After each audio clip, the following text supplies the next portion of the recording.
En todo el mundo, el ser humano prueba sus límites.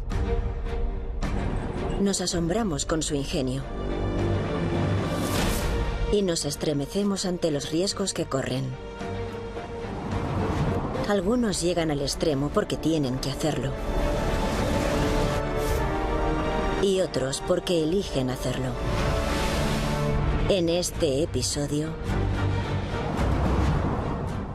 el desarrollo de la aviación es quizá el invento que más ha cambiado el mundo. Desde el primer vuelo de los hermanos Wright, el ser humano ha estado obsesionado con dominar los cielos de formas cada vez más creativas, rompiendo récords y llevando la tecnología al límite.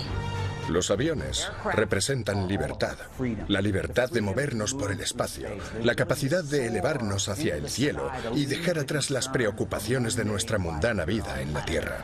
Esto es peligro extremo.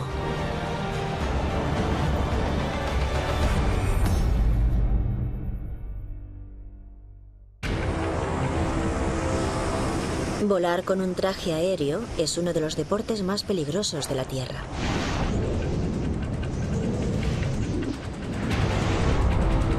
A pesar del creciente número de muertes, su popularidad se ha disparado. Los trajes aéreos se valen de material para conectar tu cuerpo a unas pequeñas alas, lo que significa que puedes planear, pero los humanos no estamos diseñados para volar. Somos demasiado pequeños para que nuestro peso pueda planear a una velocidad segura. Un típico traje aéreo puede hacerte volar a unos 80 km por hora, lo cual es muy divertido, pero demasiado rápido para aterrizar de forma segura. Pero pocos llegan tan lejos como Scotty Bob, un temerario exmilitar que se dedica a probar trajes aéreos.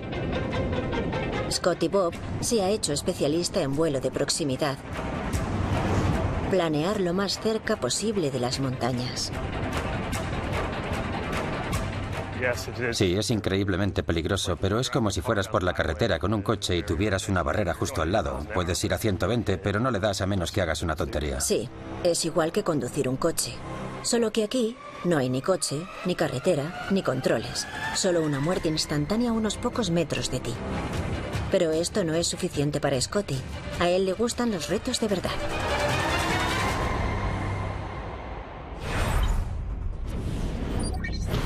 El punto de partida de Scotty será un pico en la montañosa costa oeste de Noruega.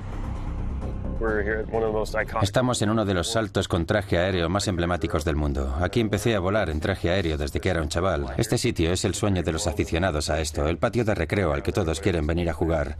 Es uno de los primeros sitios en el que demostramos lo que se puede hacer con un traje aéreo. El monte Bispan es conocido por sus escarpados acantilados y sus verticales paredes. Es tremendamente peligroso. Nos dirigiremos hacia allá. Ahora mismo solo se ve una nube, pero también hay un acantilado. Volaremos desde allí arriba hasta allí abajo, a un máximo de 3 metros de distancia, más o menos. Es decir, a 3 metros de distancia de roca escarpada. Scotty y 2 amigos saltarán a 1462 metros de altura.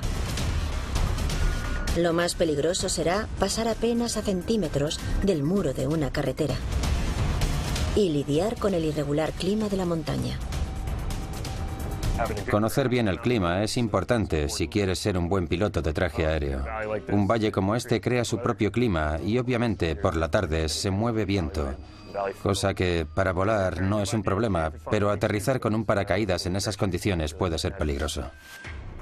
El viento y las condiciones climáticas de la montaña en general son impredecibles. Puedes tener corrientes de aire bajas o altas y otro tipo de condiciones que hayas detectado al despegar, pero incluso el más leve viento de cola en un valle puede ser mortal. Buscamos zonas donde el viento esté tranquilo. Con el tiempo cambiando por minutos, Scotty espera que el salto siga siendo posible.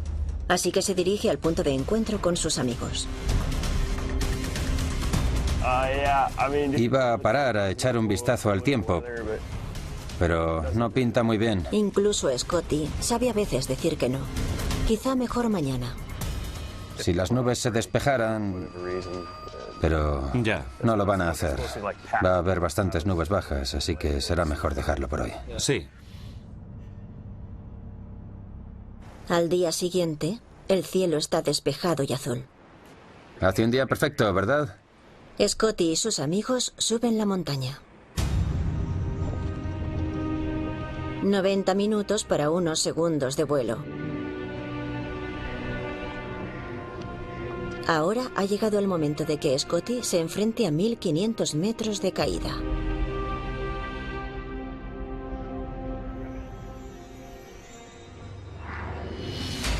Vamos allá. 3, 2, 1, ¡va!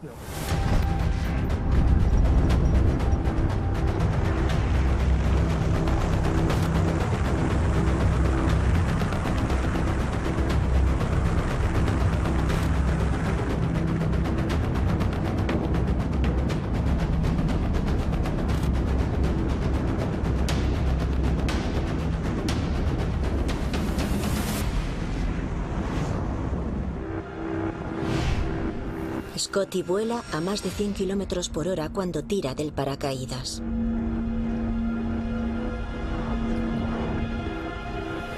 Ha tardado menos de 50 segundos en completar el salto.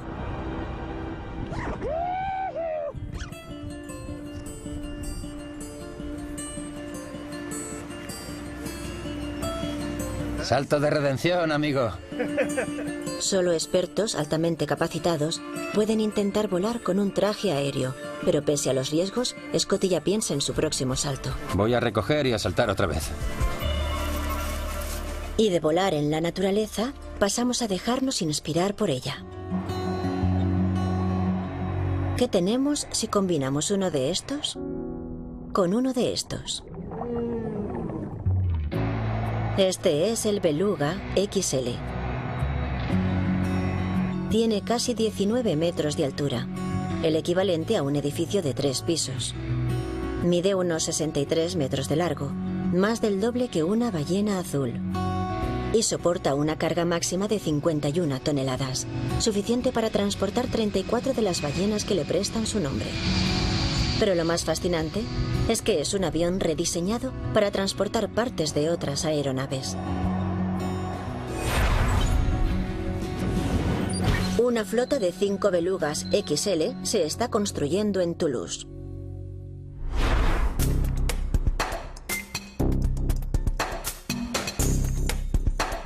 La industria aeronáutica se enfrenta a un reto único a la hora de diseñar, construir y transportar aviones. Y las piezas que se convierten en aviones necesitan estructuras gigantes para construirlos, hangares gigantes para almacenarlos, y para trasladar algunas de sus partes necesitan aviones gigantes. Airbus fabrica componentes en instalaciones por todo el mundo y los traen a Toulouse para su ensamblaje final en avión, lo que acelera el proceso.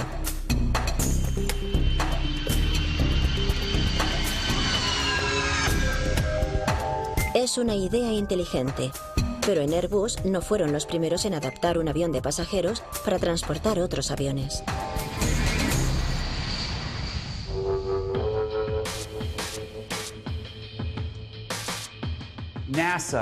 En Estados Unidos, la NASA utilizaba un 747 modificado para transportar el transbordador espacial y lo montaban en la parte superior del mismo. Y luego lo veías volar y te parecía imposible, con lo que ha de pesar eso. Pero el caso es que cuando extraes todo lo que hay en un avión, este no pesa tanto, solo tienes aire dentro de un fuselaje gigante. Pero en Airbus no podían trasladar sus componentes a caballito, eran demasiado frágiles. Debían ir a bordo o nada, y así nació el Beluga. La aerolínea tiene una flota de 5 Belugas de tamaño estándar, volando 5 veces por jornada, 6 días a la semana. Son enormes, pero solo pueden llevar un ala de A350 cada uno. El nuevo Beluga XL puede con 2. Construir tu propio Beluga XL es fácil. Es como montar un coche ilegal, pero a una escala mucho mayor. Primero unimos la parte delantera de una A330-200 con la parte trasera de una A330-300, aunque no necesitamos una mitad superior. Nos la podemos ahorrar. En cambio, construiremos una enorme bodega de carga personalizada. Eso afectará al equilibrio del avión, por lo que la sección de la cola tendrá que compensarlo, como haría el alerón de un coche. Finalmente, le daremos una buena capa de pintura y ya estará listo. Pero no podrá volar libremente. Comprobar la seguridad de un avión nuevo requiere más de 600 horas de ensayos en vuelo.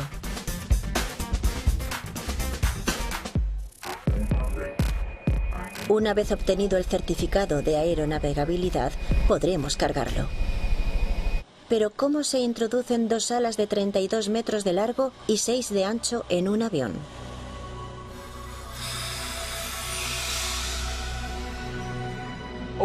Cuando lo abrimos, solo vemos un agujero cavernoso capaz de almacenar muchísimas cosas. Es una maravilla de la ingeniería. La puerta de carga de 140 metros cuadrados y 3 toneladas se articula para permitir que la carga ruede hacia adentro o hacia afuera.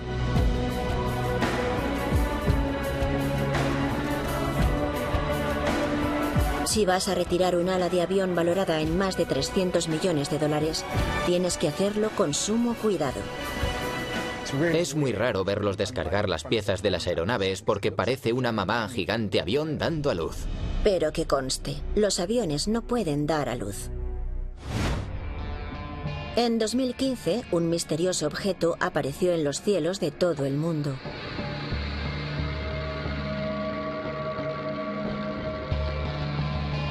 Multitud de personas se reunieron para contemplarlo cautivadas. Algunos pensaban que era un visitante extraterrestre y otros que era un vehículo solar, pero era de noche y por tanto no había sol. Avistado en Abu Dhabi, Japón, Hawái y en Abu Dhabi de nuevo, el Solar Impulse 2 es el primer avión propulsado por energía solar capaz de permanecer en el aire día y noche. Al igual que el avión de los hermanos Wright de 1903, se trata de una estructura cubierta de material, solo que esta está hecha de fibra de carbono, un material moderno que es a la vez resistente y ligero. Tiene una envergadura de 72 metros, casi tan amplia como la de una A380. Y es alimentado únicamente por los 17.000 paneles solares de sus alas. Si ya es extremadamente difícil obtener suficiente energía a partir de paneles solares para alimentar un avión, está también el reto adicional de volar de noche. Necesitas baterías que almacenen suficiente electricidad para seguir volando a oscuras, cuando no hay electricidad. Comenzamos.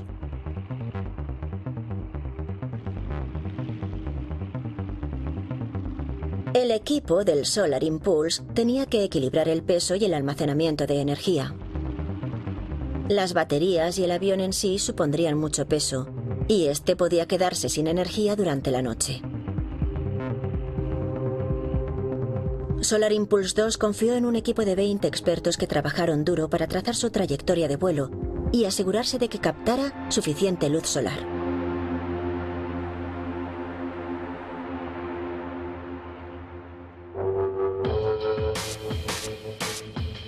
El 9 de marzo de 2015, el Solar Impulse 2 partió de Abu Dhabi para emprender su primer viaje alrededor del mundo. Para ahorrar peso, el Solar Impulse no tiene tren de aterrizaje en sus enormes alas. Esto significa que durante su despegue y aterrizaje, la tripulación de tierra debe sostener las alas y la cola para que no vuelque.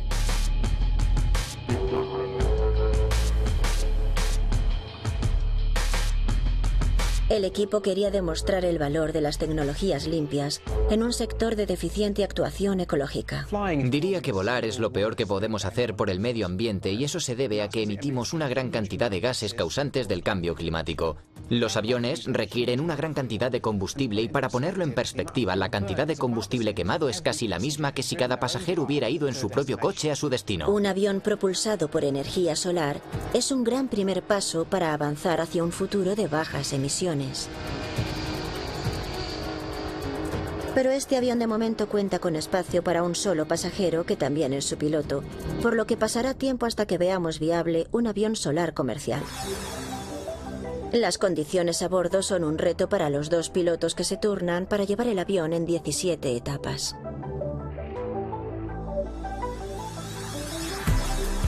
La etapa más larga del viaje es el vuelo de 5 días y 5 noches entre Nagoya, en Japón, y Hawái.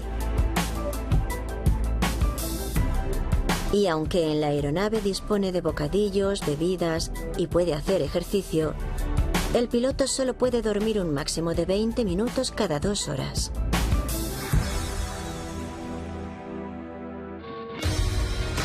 Después de 23 días en el aire y 43.000 kilómetros recorridos, el avión completó su circunnavegación el 26 de julio de 2016, cuando aterrizó en Abu Dhabi. En el transcurso de 16 meses, el Solar Impulse 2 utilizaría 11.000 kilovatios hora de energía, la misma cantidad utilizada por una familia en un año. Un avión solar capaz de absorber suficiente energía para mantenerse en el aire indefinidamente lo cambiará todo. El combustible y la distancia dejarán de ser un problema. Estos aviones podrían ir a cualquier parte en cualquier momento, siempre que no esté nublado. Si rompes con lo convencional, puedes acabar con cosas rompedoras o con cosas rotas. Tras más de un siglo de trabajo, los ingenieros optan por las formas más aerodinámicas y eficientes en cuanto al consumo de combustible. Una de las innovaciones más significativas en los últimos 30 años han sido las aletas, las cuales proporcionan a los aviones una mejor eficiencia, pero no ayudan a aterrizar el avión. La modelización e informática, los túneles de viento y los miles de millones de dólares invertidos han hecho que los aviones sean, bueno, más o menos iguales. ¿Esto es un Boeing o un Airbus? ¿Quién sabe? Pero esto no fue siempre así.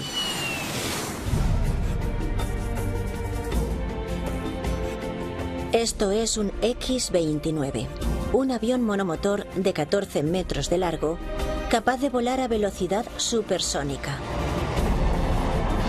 Solo 2 fueron creados a un coste de 43 millones de dólares cada uno. Y sí, tiene las alas al revés. El diseño más inusual en la historia de la aviación operó en el sur de California. Construido como avión experimental y pilotado por la Fuerza Aérea de Estados Unidos, el X-29 dejó algo muy claro. Los aviones con las alas al revés son muy inestables. Y aquí tenemos al X-29 con su paracaídas para barrenas irrecuperables. El X-29 es considerado el avión más aerodinámicamente inestable jamás construido. Pero eso tampoco fue algo tan malo.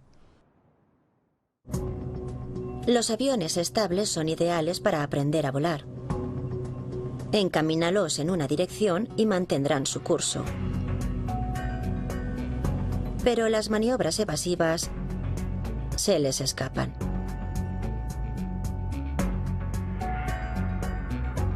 Un inestable avión acrobático como este suele ser más maniobrable que uno estable. Pero su manejo es mucho más difícil para un piloto humano.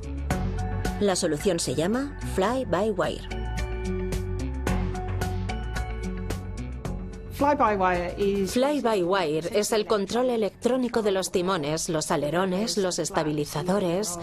Es decir, no hay una conexión directa entre lo que haces con la palanca de mando y el movimiento de los alerones y estabilizadores. Entre la palanca de mando y los mandos de vuelo, la informática interviene constantemente para ayudar al piloto a controlar el avión.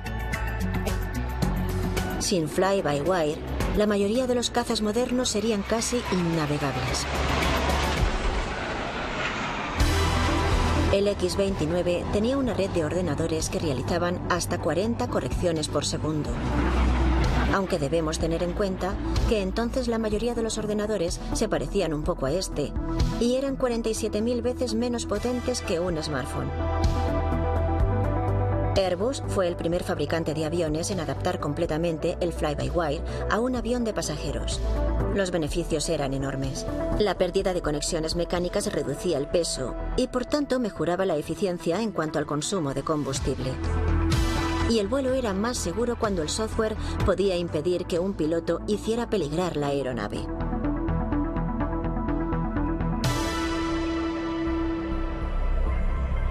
Las alas del X-29 no acabaron de triunfar, pero su embrionario sistema fly-by-wire impulsó una tecnología que hoy encontramos en prácticamente todos los aviones civiles y militares. Pero hasta el fly-by-wire tiene sus límites, y a veces no hay sustituto posible para un humano. La montaña más alta del mundo.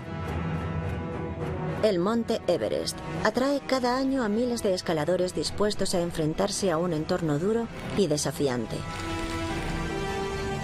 Pero ¿qué sucede cuando se produce el desastre y te ves atrapado en lo más alto? ¿Cómo se sale de la montaña cuando se trata de un caso de vida o muerte?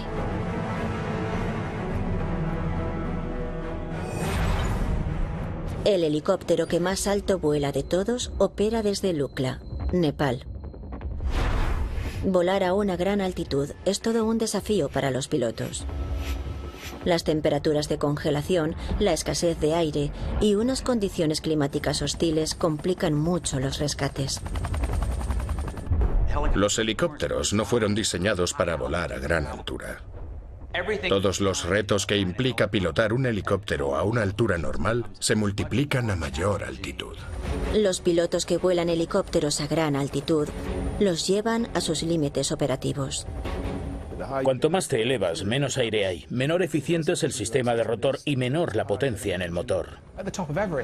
En la cima del Everest, el aire es un tercio más denso que sobre el nivel del mar, lo que significa que los rotores tendrán que esforzarse el triple para que el helicóptero pueda seguir volando. Pero el aire no solo afecta al rendimiento del helicóptero, sino también al del piloto. A una altitud considerablemente elevada, es necesario disponer de una cabina presurizada o de oxígeno suplementario para evitar los efectos de la hipoxia, los cuales pueden afectar a la tripulación. Las condiciones meteorológicas también suponen una grave amenaza para las misiones de rescate.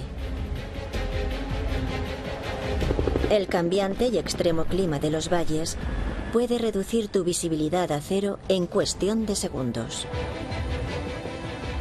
Hay otros factores climáticos que influyen en el vuelo del helicóptero. El tiempo en sí, la velocidad del viento, la cantidad de nubes, la humedad en la atmósfera. Pero cuando se disponen a aterrizar, la tarea se complica aún más.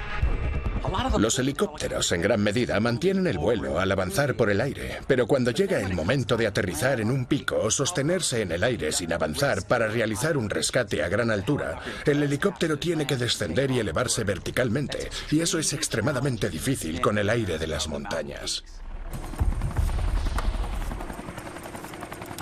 Aún así, los pilotos de rescate del Everest han volado en innumerables misiones y han salvado cientos de vidas.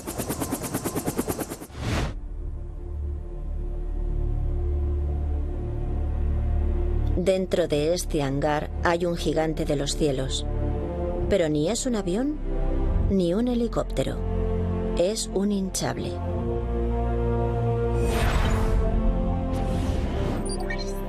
En el hangar de Cardington, en Bedfordshire, Inglaterra, se halla el Airlander 10.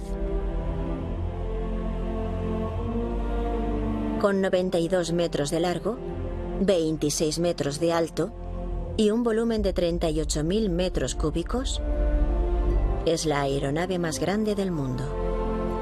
Es conocida también por su apodo, el trasero volador. Pero estas nalgas tienen una forma sorprendentemente aerodinámica. Puedes hacer muchas cosas con él. Puedes deambular, puedes volar recto, puede hacer cosas fantásticas si quieres. Estupendo. Pero ¿cuál es su finalidad? En los años 20 y 30, los dirigibles eran el futuro del transporte aéreo, pues permitían a sus pasajeros cruzar los océanos en un entorno de lujo. Pero el fantasma del desastre aún persigue a la aeronave. El Hindenburg, un colosal dirigible alemán, se estrelló en 1937 en Nueva Jersey, cobrándose la vida de 36 personas. Para elevarse, el Hindenburg utilizaba hidrógeno, un gas más ligero que el aire, pero extremadamente inflamable. El Erlander utiliza solamente helio, ligeramente más pesado que el hidrógeno, pero también más ligero que el aire, y además no inflamable.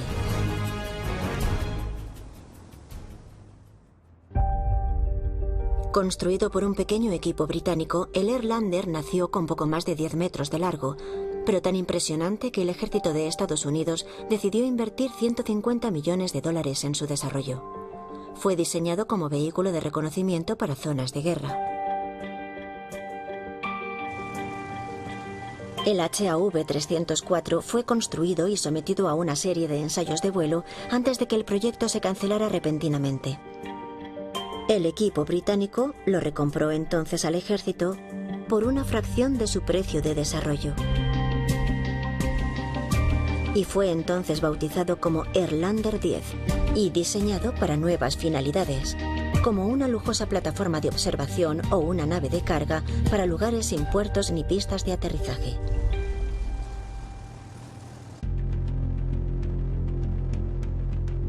Lo que estamos diseñando aquí es una aeronave completa con todos los sistemas que uno esperaría en ella al irse de vacaciones, pero a diferencia de Boeing y Airbus, donde tienen a miles y miles de personas trabajando en sus proyectos, aquí somos un pequeño equipo de unas 100 personas.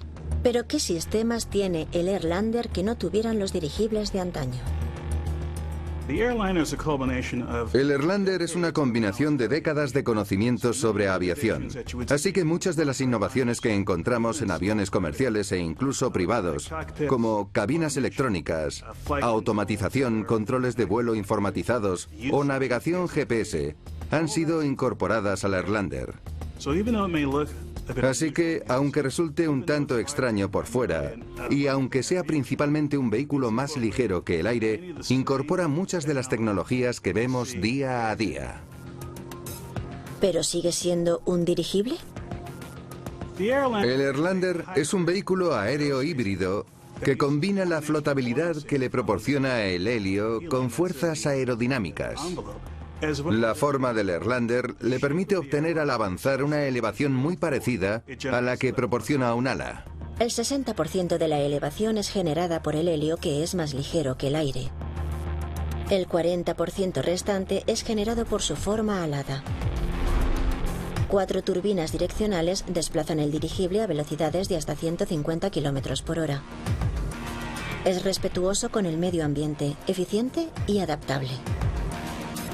Y aunque no faltan las ideas, aún no ha surgido aquella que haga del Erlander un espectáculo cotidiano en el cielo.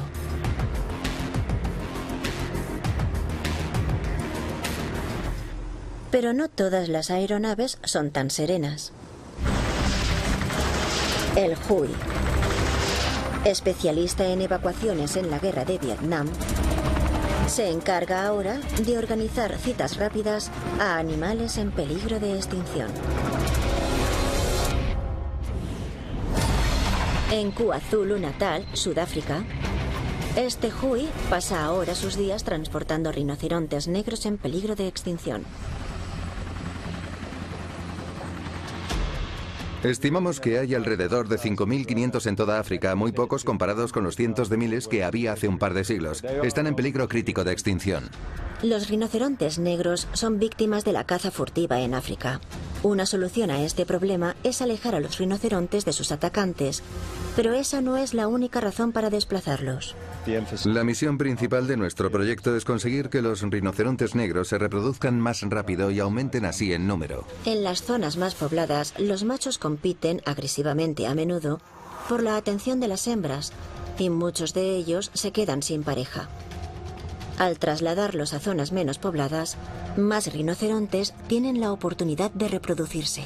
Esta tarea implica que la tripulación del helicóptero trabaje en estrecha colaboración con los conservacionistas. Cuando llegamos a una reserva, allí ya han determinado que los rinocerontes deben ser trasladados. Así que el equipo de tierra los busca y cuando los localizan, llaman al helicóptero de los dardos, que es otro helicóptero más pequeño, y sedan a los rinocerontes.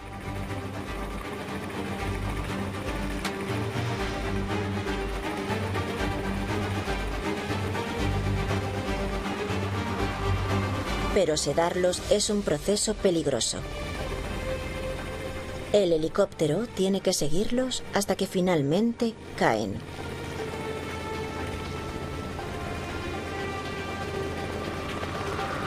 Pero ¿cómo abordarlos de forma segura en el suelo? Antes de enganchar a los rinocerontes por las patas, nos aseguramos de que respiren bien. Si no duermen muy profundamente, les damos otra inyección para que lo hagan. Además, no podemos mantenerlos colgados del helicóptero más de 20 minutos o media hora porque empiezan a luchar con las patas. Una vez que el rinoceronte está durmiendo, es cuando se llama al helicóptero que los transporta. Comienza la cuenta atrás hasta que el efecto de la anestesia se desvanezca y deben evitar que el rinoceronte se sobrecaliente. Hay que trasladarlos lo más rápido posible, pues el efecto refrigerador del vuelo ayuda a regular su temperatura corporal. Uno de los efectos secundarios del fármaco es que pierden la capacidad de regular su temperatura corporal, de modo que cuanto antes los enganchemos para trasladarlos, antes podremos hacer que su temperatura corporal baje. Una vez que el rinoceronte se duerme, hay que vendarle los ojos y atarle las patas. Es entonces cuando enganchan el rinoceronte al Hui. La comunicación entre el equipo de tierra y el helicóptero se reduce exclusivamente a señales manuales. Y el rinoceronte es elevado cuidadosamente.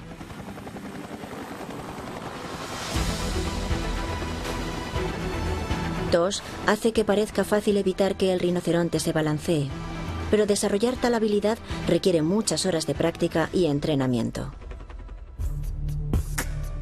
Si aceleramos las imágenes, observamos el constante proceso de corrección necesario para estabilizar la carga.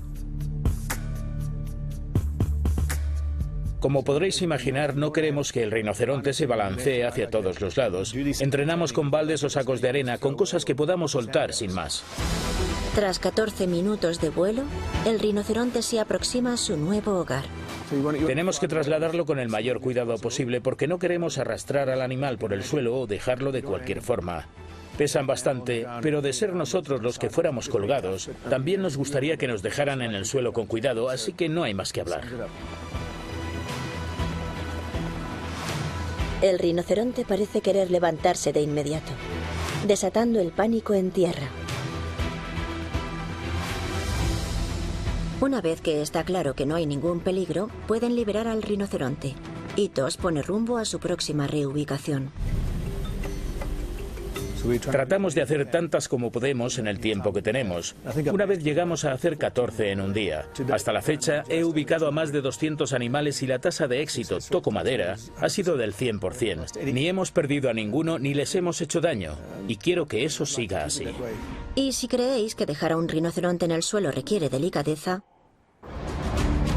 imaginad que estáis a 8.000 metros del suelo volando a unos 600 kilómetros por hora y tener que repostar. ¿Y si eso os parece difícil? Imaginad ahora que viajáis a más de 25.000 kilómetros por hora y que necesitáis acoplaros a otro vehículo que viaja igual de rápido. Pues eso es justo lo que hace el SpaceX Dragon.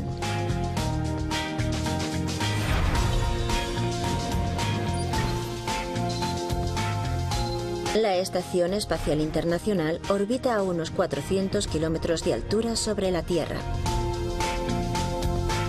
Se trata de un centro de investigación permanente, por lo que alberga astronautas todo el año. Pero los astronautas no pueden ir de compras. ¿De dónde obtienen sus suministros? La respuesta se llama Dragon, el vehículo de reparto comercial más rápido de la Tierra. No, del universo. La Dragon hizo historia en 2012 al transportar un cargamento a la Estación Espacial Internacional y devolverlo a la Tierra a salvo. Fue la primera nave privada en conseguirlo.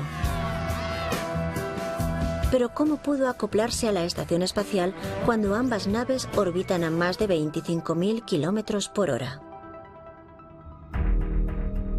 Se trata de un proceso minuciosamente estudiado y que requiere una precisión extrema. Hasta el más mínimo movimiento en falso podría ser desastroso.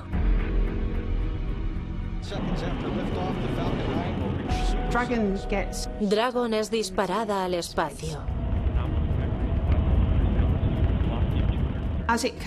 Y al acercarse a la estación espacial, entra en órbita, en la llamada órbita coelíptica. Se queda más cerca de la Tierra que de la estación espacial, porque nadie quiere que Dragon se estrelle contra la estación espacial y la dañe. Durante un tiempo, Dragon va ajustando lentamente su altura hasta quedarse a unos 10 metros de distancia, y es entonces cuando Brazo Robótico la captura y la engancha. Un proceso que puede llevar hasta 3 días. Cuando la Dragon queda acoplada, los astronautas retiran su cargamento y vuelven a cargarla para su regreso a la Tierra. Ya solo le queda cumplir con la incómoda tarea de soportar temperaturas de 1600 grados para volver a la atmósfera terrestre. Pero al menos su objetivo será bastante más grande esta vez.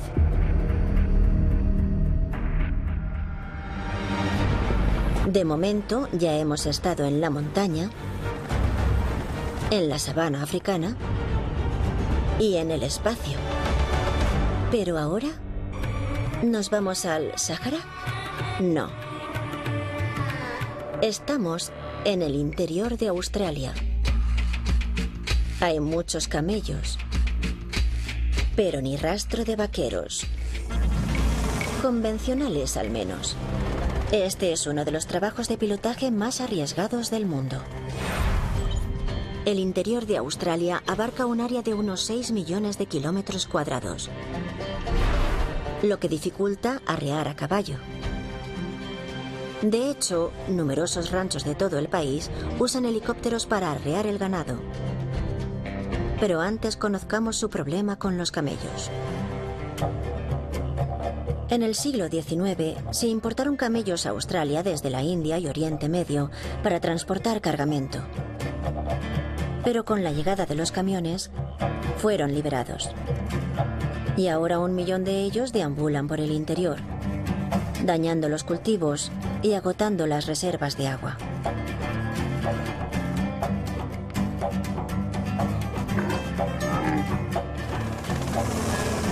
Miles de camellos ya han sido sacrificados, pero algunos ranchos los arrean para exportarlos vivos o criarlos por su carne e incluso su leche.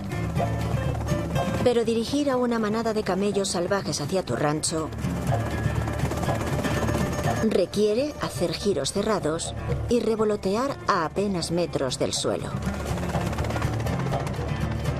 Se podría pensar que volar cerca del suelo es más seguro, pues si algo falla no estás a mucha altura. Pero lo cierto es que estar cerca del suelo es lo más peligroso para un helicóptero.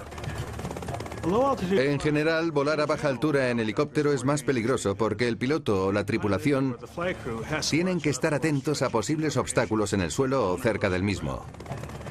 Además, su motor puede apagarse. Y paradójicamente, es menos peligroso si pasa a mayor altura. Si el motor de un helicóptero se apaga, el piloto puede ajustar manualmente la inclinación de las palas. Entonces el aire pasa a través del sistema de rotor e impulsa las aspas como un molino de viento, lo que permite al helicóptero planear hasta tomar tierra. A medida que se acerca al suelo, el piloto ajusta de nuevo la inclinación de las palas para ayudar al helicóptero a aterrizar suavemente. Es la llamada autorrotación.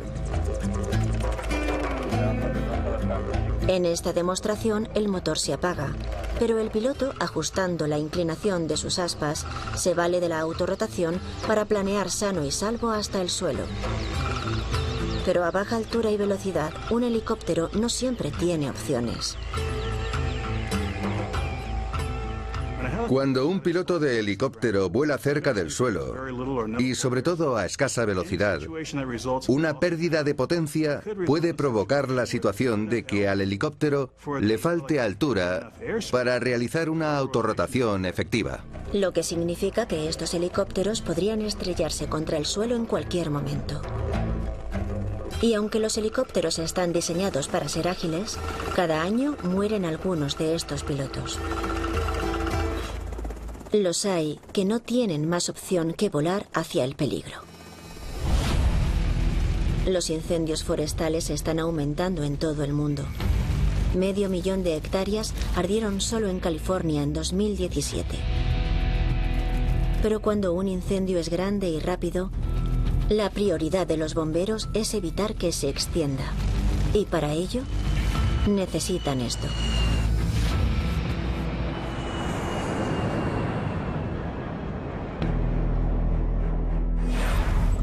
El apagafuegos más grande del mundo se encuentra en Colorado, Estados Unidos. Es el Global Supertanker. Lo más alucinante de todo es que es un 747, uno de los aviones comerciales más grandes que existen, entregado a la lucha contra los incendios. El Supertanker es un avión antiincendios de alquiler. Gobiernos y empresas lo contratan para extinguir incendios en cualquier parte del mundo. A simple vista, parece un 747 estándar preparándose para unos pasajeros muy sedientos. Este es el único 747 bombero del mundo. Él es el único equipado con estos tanques y el único con este sistema de descarga. 470 asientos han sido reemplazados por unos tanques con capacidad para unos 70.000 litros. A mis espaldas tenemos los tanques del sistema de descarga. Los tenemos colocados a izquierda y derecha. Son independientes entre sí y gracias a ellos el avión puede descargar hasta unos 70.000 litros. El último, además, cuenta con dos tubos de unos 40 centímetros que giran y pasan a la parte inferior del avión.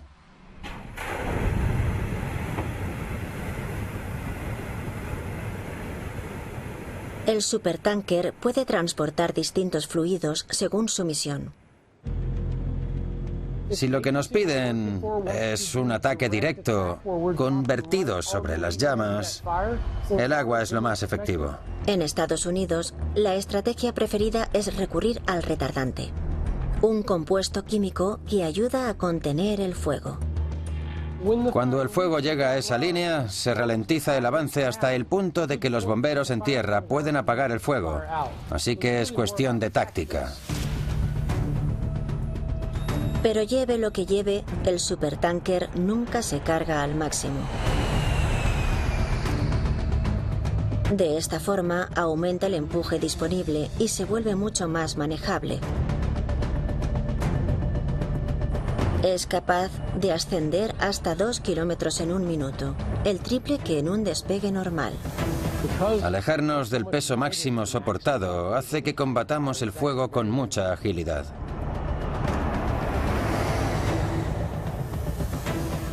Este es el único 747 que vuela rutinariamente a 70 metros del suelo. Seguimos el mapa de la Tierra. Descendemos por los valles y mantenemos ese margen de 70 metros. Y así es como soltamos el retardante en la zona del incendio. La descarga, además, ayuda al supertanker a elevarse por dos razones. Una porque reduce su cargamento y dos por un empuje inesperado.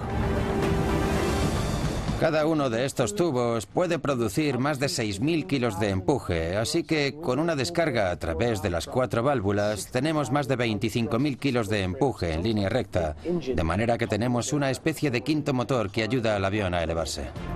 El supertanker trabaja conjuntamente con un avión piloto que le indica el punto donde debe descargar. No usamos GPS ni ninguna otra tecnología sofisticada. Es un trabajo 100% visual. El avión piloto nos espera, nos guía y por lo general pasamos 2 veces.